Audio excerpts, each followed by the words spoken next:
नदी किनारे एक छोटा सा गांव बसा था। वहां गोमती नाम की एक बूढ़ी औरत अकेली रहती थी। गोमती की छोटी सी झोपड़ी थी। वो गांव के लकड़हारे से लकड़ियां लेकर गांव के घरों तक पहुंचाती थी और यही उसकी रोजी रोटी थी। एक दिन गोमती लकड़हारे के पास पहुंची। लकड़हारे ने पूछा, अरे आ गई अम्मा, आज कितनी लकड़ियां लेकर जाओगी? गोमती ने हाथ से दिखाते हुए कहा, वो वाला गट्ठर दे दो। लकड़हारे ने कहा, अरे पर वो तो बहुत भारी होगा, उठा लोगी इसे? गोमती ने कहा, सिर में थोड़ा सा दर्द तो है, पर पेट भरने के लिए उठा लूंगी। ला, जरा सर पे तो रखवा दे। लकड़हारे ने लकड़ियों का गट्ठर उसके सर पर रख दिया। सुन, इसके पैसे कल दे दूंगी, अब चलती हूँ। गोमती के जाने के बाद लकड़हारे की पत्नी आई और बोली, सुनो जी, आप इस बुढ़िया से तुरंत ही पैसे ले लिया करो। यह रोज रोज आपको कल का कहकर मूर्ख बनाती है। कल सुबह 2 रुपए देकर कहेगी, बाकी कल दे दूंगी। इसका कल कभी नहीं आता। ऊपर से और लकड़ियां उठा कर ले जाती है। लकड़हारे ने हंसते हुए कहा, अरे जाने दो, बेचारी बूढ़ी है, कोई नहीं है इसका। इस उम्र में भी देखो, बेचारी को घर घर जाकर लकड़ियां बेचनी पड़ती है। उसकी पत्नी बोली, हाँ, तो इसमें हमारी क्या गलती है? लकड़हारे ने कहा, अरे तो थोड़े पैसे ही तो कम देती है, तो क्या हो गया? और फिर मेरा काम चल जाता है। बाकी लोग तो पूरे पैसे देते हैं ना। उसकी पत्नी ने मुंह बनाते हुए कहा, आप भी नहीं मानते, करो समाज सेवा, मुझे क्या। और वो मुंह बनाकर अंदर चली गई।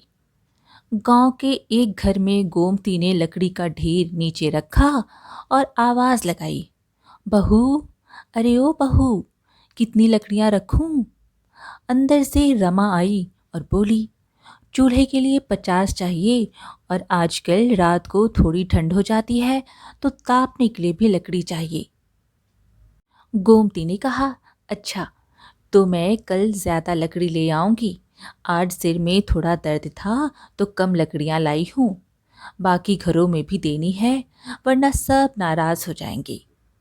रमा बोली, ठीक है, आज चूल्हे के लिए जितना रोज देती हो रख दो, कल ज्यादा ले आना। गोमती ने कहा, हाँ ये ठीक है। फिर रमा ने कहा, सुनो अम्मा, अभी जाना नहीं, मैं अभी आती हूँ। उसने गोमती को पैसे दिए और अंदर चली गई। गोमती ने पैसे अपनी साड़ी के पल्लों में बांधे और गट्ठर से लकड़ी निकाल कर रखने लगी। तभी रमा ने हाथ बढ़ाते हुए कहा, ये लो अम्मा, खा लो। गोमती उसे देखती है। रमा बोली, अरे अम्मा, बासी नहीं है, एकदम ताज़ी रोटी है, अभी थोड़ी देर पहले ही बनाई है। गोमती बोली, मुझे रोटी दे रही हो, तुम्हारी सास गुस्सा नहीं करेगी? रमा ने कहा, नहीं, वो कुछ नहीं कहेंगी। गोमती ने कहा, सुन, यह बाकी की लकड़ियां मेरे सर पर रखवा दे। उसने लकड़ियां गोमती के सर पर रखते हुए बोली, अम्मा, तुम भूखे पेट लकड़ी सर पर उठाती हो ना, इसलिए सर दर्द होता है। मेरे यहाँ एक रोटी रोज खा लिया करो। गोमती ने मुस्कुराते हुए कहा, भगवान तेरा भला करे, चल सदा सुखी रहे। फिर अगले दिन गोमती लकड़हारे के पास पहुंची और बोली, आज बड़ा वाला गट्ठर दे दे, शाम को सर्दी होने लगी है तो लोगों को लकड़ी ज्यादा चाहिए। लकड़हारे ने कहा, तुम्हारा ही माल है अम्मा, जो चाहिए उठा लो। गोमती ने कहा, ये ले 2 रुपए, बाकी कल दे दूंगी, ठीक है ना? हिसाब में कोई गड़बड़ ना होनी चाहिए, समझे? लकड़हारे ने कहा, हाँ हाँ अम्मा, हिसाब पूरा ठीक है। अच्छा, जरा यह तो बताओ कि गांव में सब तुमको बुढ़िया क्यों कहते हैं, या फिर अम्मा कहते हैं? तुम्हारा नाम क्या है? अरे मतलब जो तुम्हारे पिताजी ने रखा हो, वो वाला नाम। गोमती बोली, मेरा नाम है गोमती, पर अब तो इस नाम को सुने एक अरसा हो गया। सब लोग बुढ़िया या अम्मा बोलते हैं। इसी की आदत हो गई है। पता नहीं चला मैं कब गोमती से बुढ़िया हो गई। फिर गोमती ने लकड़ियों का गट्ठर सर पर रखकर कहा, चल, अच्छा, चलती हूं मैं। गांव में एक घर के अंदर आंगन में लगे पेड़ के नीचे लकड़ी का ढेर रखकर गोमती बैठ जाती है और आवाज देने लगती है, अरे ओ सरला बहू, कितनी लकड़ियां रखूं? बाहर आओ, बताओ, और आके जरा देख भी लो। लकड़ियां एकदम सूखी है, वरना पीठ पीछे कहोगी बुढ़िया गीली लकड़ी लेकर रख के गई है। अंदर से सरला ने आवाज दिया, अरे रुक जरा, अभी आती हूँ। तभी सरला के पति, जो गांव के मुखिया भी थे, वो बोले, अरे यह लकड़ी वाली बुढ़िया है क्या? जरा इसे अंदर तो भेजना। सरला ने पूछा, अरे आपको इससे क्या काम पड़ गया? मुखिया बोला, अरे भेजो तो सही। सरला ने कहा, ठीक है। और फिर सरला बाहर आई और गोमती से बोली, सुन, मैं लकड़ियां देखती हूँ, तू अंदर जा, मुखिया जी ने बुलाया है। गोमती यह सुनकर चौंक गई। मुखिया ने बुलाया है? कोई गलती हो गई है क्या? सरला बोली, अरे मुझे क्या पता, जाकर खुद पूछ ले। गोमती अंदर गई तो मुखिया ने कहा, अरे बुढ़िया, आओ आओ, कैसी हो तुम? गोमती ने कहा, जी बस आपकी कृपा है। मुखिया बोले, अच्छा, तो तुम वहां गांव के बाहर नदी के पास वाले झोपड़ी में रहती हो ना? गोमती ने कहा, हाँ मुखिया जी। मुखिया जी ने दूर से पूछा, अच्छा, तो वहां अकेले रहती हो? पास में कोई दूसरा झोपड़ी नहीं है? डर नहीं लगता तुम्हें? गोमती बोली, पहले तो लगता था, अब आदत हो गई है। मुखिया मुस्कुरा कर वहां से चला गया। फिर अगली सुबह गोमती लकड़ी लेकर मुखिया के घर पहुंची और बाहर से आवाज लगाई। अंदर मुखिया ने सरला से कहा, अरे उसे अंदर बुला लो। सरला बोली, सुनो जी, थोड़ा संभल कर बात करना। और फिर गोमती को आवाज दिया, बुढ़िया अंदर आ, जरूरी बात करनी है तुझसे। गोमती फिर घबरा गई। इसकी जरूरी बातों से तो मेरा मन घबरा जाता है। गोमती घर के भीतर गई तो देखा मुखिया और सरला खुसर फुसर कर रहे थे। उसे देखते ही चुप हो गए। मुखिया ने सरला को इशारा किया। सरला समझ गई और बोली, मैं अभी आती हूँ। सरला अंदर रसोई में चली गई।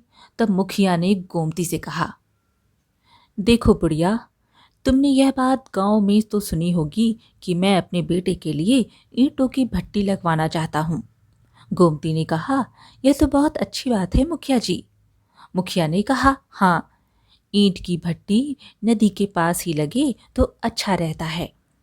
मिट्टी आसानी से मिल जाती है और गांव से ज्यादा दूर भी नहीं पड़ती। गोमती बोली, मैं समझी नहीं, आप कहना क्या चाहते हैं? मुखिया बोला, नदी के पास पंचायत की जो जमीन है उस पर मुझे ईंट की भट्टी लगानी है। जमीन के बीच में तुम्हारी झोपड़ी है तो उसे हटाना होगा। गोमती बोली, वो झोपड़ी ही मेरा सब कुछ है, मैं कहाँ जाऊंगी? मुखिया बोला, देखो, मैंने सब पता किया है, वो जमीन पंचायत की है, समझी? तुम्हारा उस पर कोई हक नहीं, तो उसे जितनी जल्दी हो सकता है खाली कर दो। गोमती ने कहा, नहीं नहीं मुखिया जी, यह मुझसे ना हो पाएगा। मुखिया बोला, अरे लेकिन तुम तो पहले गांव में ही रहती थी ना? गोमती बोली, हाँ, 40 साल पहले शादी करके इसी गांव में आई थी। रामू के पास वाला घर था हमारा। 15 साल पहले मेरे पति चल बसे, तब घर बेचना पड़ा। इतना कहते ही गोमती रोने लगी। मुखिया बोला, अरे अरे, यह रोना धोना मत करो यहाँ पर। मैं तुम पर कोई अन्याय नहीं कर रहा हूँ। तुम गलत तरीके से इतने सालों से उस जमीन पर रह रही हो। मैंने सब दिखवा लिया है। पंचायत ने ना तो जमीन का वो टुकड़ा तुम्हारे नाम किया, ना तुम्हें किराए पर दिया है, समझी? गोमती ने रोते हुए कहा, किराया? मेरी किराया देने की हैसियत नहीं है मुखिया जी। किसी तरह मेहनत करके पेट पाल रही हूँ। मुखिया बोला, देखो भाई, यह सब मैं नहीं जानता। आखिर तुम किस अधिकार से वहां रह रही हो? गोमती ने कहा, मुखिया ने कहा था मुझे वहां रह लो। वो झोपड़ी भी उसी ने बनवाई थी। मुखिया चौंक कर बोला, तुम किस मुखिया की बात कर रही हो? गोमती ने कहा, तुमसे 3 मुखिया पहले जो आया था ना, किशोरी लाल, उसने मुझे यह झोपड़ी बनवा कर दी थी। मैंने उसे, मेरे पास एक मंगलसूत्र था। पति के जाने के बाद वो मेरे काम का ना रहा, तो मैंने उसे मुखिया को दे दिया था। मुखिया बोला, उसका कोई सबूत है या ऐसे ही कहानी बना रही हो? हैं? गोमती ने कहा, नहीं नहीं मुखिया जी, यह सच्ची कहानी है। मुखिया बोला, अच्छा, तो ऐसा करो, तुम्हारे पास जमीन के उस टुकड़े का कोई कागज है तो दिखा दो, या तुमने किशोरी लाल को जो अपना गहना दिया है उसका सबूत दो, वरना जमीन खाली करनी पड़ेगी। फिर दूसरे दिन गोमती की झोपड़ी में मुखिया के 2 आदमी आए। वे आदमी कहने लगे, ए, चलो रे, चलो खाली करो, चल चल खाली कर इसे, यह झोपड़ी यहाँ से हटानी है। गोमती ने कहा, नहीं बेटा, ऐसा ना करो, मैं तुम्हारे आगे हाथ जोड़ती हूँ। वो आदमी बोला, अरे, ये मत करो, वो मत करो, मत बोलो। मुझे जो कहा गया है मैं वही कर रहा हूँ, समझी? चलो तुम बाहर जाओ। गोमती बाहर खड़ी रोते हुए झोपड़ी को टूटता हुआ देखने लगी। उन दोनों ने झोपड़ी तोड़ दी। गोमती ने रोते हुए कहा, भगवान, ये छत भी छीन ली तूने, ये तूने ठीक ना किया। वे दोनों आदमी गोमती के पास आए और बोले, अंदर इस चूल्हे और 4 बर्तन के सिवाय कुछ नहीं था। इन्हें यहाँ पर रखकर जा रहा हूँ अम्मा, देख लेना, ठीक है? फिर अगली सुबह गोमती ने लकड़ियों का गट्ठर उठाया और गांव की गलियों में बेचने निकली। रमा बहू, ओ रमा बहू, लकड़ी लाई हूँ बिटिया। रमा बाहर आई और बोली, वाह अम्मा, आज तो लकड़ी एकदम सूखी है, लो पैसे, और मैं तुम्हारे लिए रोटी लाती हूँ। तभी गोमती बोली, बेटी, आज 2 रोटी मिल सकती है क्या? बहुत भूख लगी है बिटिया, बस आज के लिए, कल नहीं मांगूंगी। उसने मुस्कुराया और अंदर से रोटी लेकर आई। लो अम्मा, रोटी खा लो। गोमती ने जल्दी जल्दी रोटी खा ली। रमा ने फिर एक रोटी दी। लो, एक और खा लो। नहीं नहीं बेटी, पेट भर क्या? रमा बोली, अभी पेट नहीं भरा है, तुम्हारे चेहरे से पता चल गया है। खाओगी नहीं तो काम कैसे करोगी? सिर दर्द करेगा फिर। गोमती की आंखों में आंसू आ गए। रमा ने कहा, अरे अम्मा, रो मत, मैंने कुछ गलत कह दिया हो तो माफ करना। गोमती ने कहा, ना बिटिया, कल रात से भूखी थी, तुमने तो पेट भर दिया। रमा बोली, मतलब कल से तुमने खाना नहीं बनाया? तबीयत तो ठीक है ना? गोमती बोली, तबीयत ठीक है। रमा ने पूछा, तो फिर क्या हुआ? गोमती ने कहा, मुखिया ने मेरी झोपड़ी तुड़वा दी, बोलता है वो जमीन पंचायत की है। तुम्हारे पास उसका कोई कागज है तो दिखाओ, वरना जाओ। वहां वो ईंट की भट्टी लगाएगा। जमीन का कागज मैं कहाँ से लाऊं? वो पहले वाला मुखिया मेरा मंगलसूत्र भी खा गया, उसने कोई कागज ना दिया था। मुझे भी समझ ना थी। रमा बोली, तो कल रात तुम कहाँ सोई थी? गोमती बोली, उस टूटे हुए बिना छत के झोपड़े में सोई थी। आज तो मुखिया के आदमी उसे पूरा तोड़ देंगे। समझ नहीं आ रहा बिटिया, अब क्या होगा? रमा बोली, यहाँ से उठो अम्मा और जाओ मुखिया के पास। तुम इतने सालों से वहां रह रही हो, वो ऐसे कैसे झोपड़ी तोड़ देगा? जाओ, जब घी सीधी उंगली से ना निकले तो उंगली टेढ़ी कर लो, समझी? गोमती तुरंत मुखिया के घर पहुंची और मुखिया से बोली, मुखिया जी, ऐसा मत करो, मैं अकेली बुढ़िया कहाँ जाऊंगी। मुखिया ने कहा, देखो, मैंने तुम्हें पहले ही सब समझा दिया था, मैं कुछ नहीं कर सकता, जाओ यहाँ से। कहाँ जाऊं ये भी बता दो। जब तक मेरा इंतजाम नहीं करते मैं यहीं तुम्हारे आंगन में पड़ी रहूंगी। गोमती वहीं पेड़ के नीचे बैठ गई। मुखिया की पत्नी सरला मुखिया से बोली, सुनो, बेचारी गरीब बुढ़िया है, लकड़ी बेचकर अपना पेट पाल रही है, किराए पर इसके लिए रहना मुश्किल है, कुछ सोचो तो। थोड़ी देर बाद गोमती के पास एक आदमी आया और बोला, सुनो अम्मा, मुझे मुखिया जी ने भेजा है, चलो मेरे साथ चलो।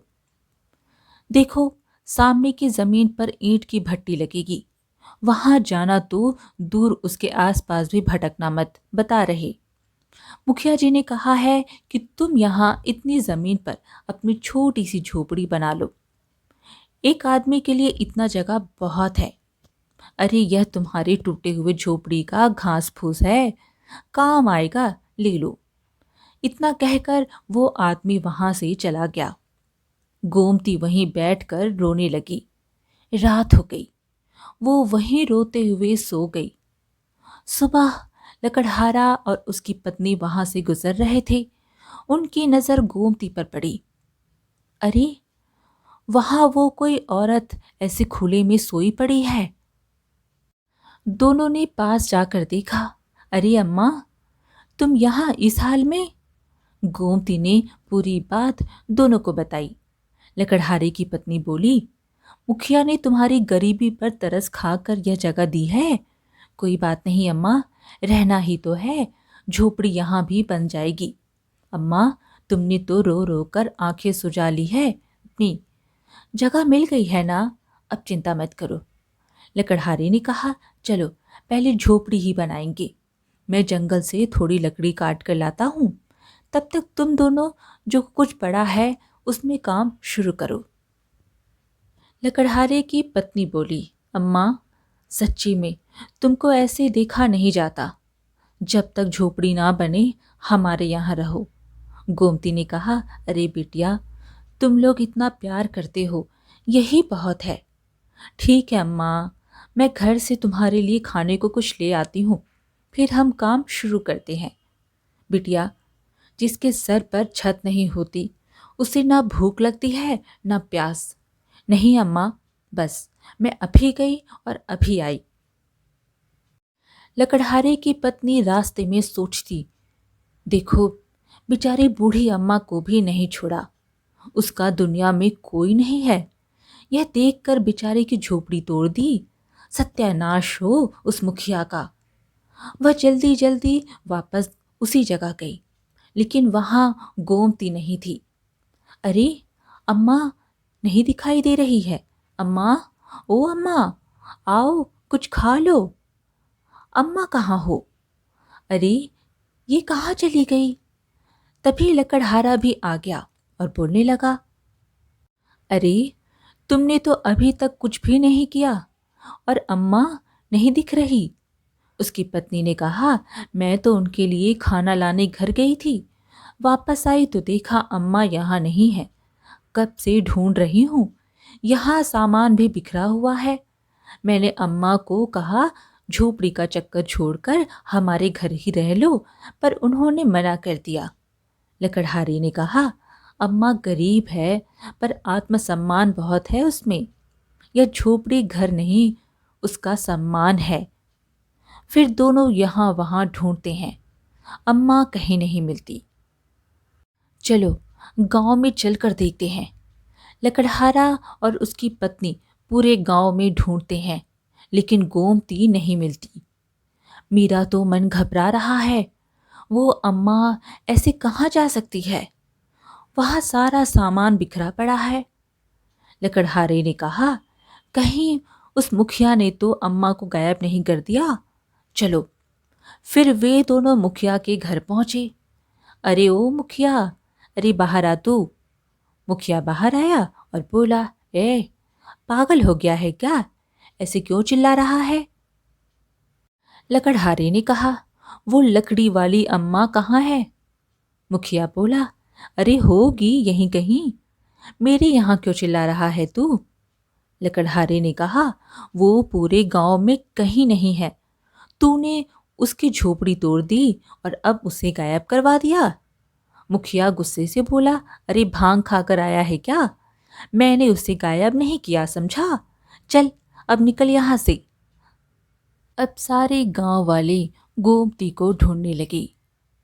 काफी देर तक ढूंढने के बाद गोमती जंगल के अंदर पेड़ के पीछे बेहोश पड़ी मिली। अरे अरे भैया, यहाँ आओ जल्दी से। अरे अम्मा ये रही। अरे अम्मा के सिर पर चोट लग गई है। अरे भैया देखो, उन लोगों ने उसे हिलाया, मुंह पर पानी डाला। अरे होश ही नहीं आ रहा है इनको तो। चलो गांव लेकर चलते हैं। यह जरूर उस मुखिया की ही हरकत है। अरे छोड़ेंगे नहीं ससुरे को। इसकी बदमाशी से अम्मा की जान पर बनाई। बताओ बड़ा, यह है मुखिया। लकड़हारे ने गोमती को अपने घर ले गया और गोमती को देखने को वैद्य जी को बुलाया।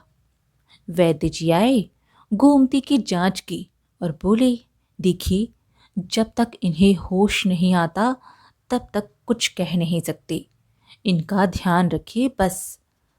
लकड़हारे ने अपनी पत्नी से कहा, सुनो भाग्यवान, तुम इनका ध्यान रखना। फिर सब गांव वाले मुखिया के यहाँ पहुंचे और बोले, मुखिया, तुमको शर्म नहीं आती? एक बूढ़ी औरत पर हमला करवाते हो। उसने तुम्हारा क्या बिगाड़ा है? मुखिया बोला, झूठा इल्जाम मुझ पर मत लगाओ, बता रहा हूं। मैंने ऐसा कुछ नहीं किया, समझा? मैं नहीं जानता उसकी यह हालत किसने की है। लकड़हारा बोला, तू नहीं किया है। हमको गांव वालों को मूर्ख समझता है तू? है तू कब से उस बेचारी के पीछे पड़ा हुआ है? हमें पता नहीं है क्या? जमीन मिल गई फिर भी इतना नीचे गिर गया है। गुस्से से मुखिया ने अपने आदमियों को बुलाया। अरे कालू, अरे जग्गू, देख क्या रहे हो? भगाओ इन सबको यहाँ से। आ जाते हैं पता नहीं कहाँ कहाँ से। सब लोग लाठियां लेकर आमने सामने आ गए। तभी लकड़हारे की पत्नी आई और बोली, रुको रुको, अम्मा को होश आ गया। गोमती लड़खड़ाती हुई वहां आ गई। गोमती ने मुखिया से कहा, मुखिया, ओ मुखिया, तूने अच्छा ना किया रे।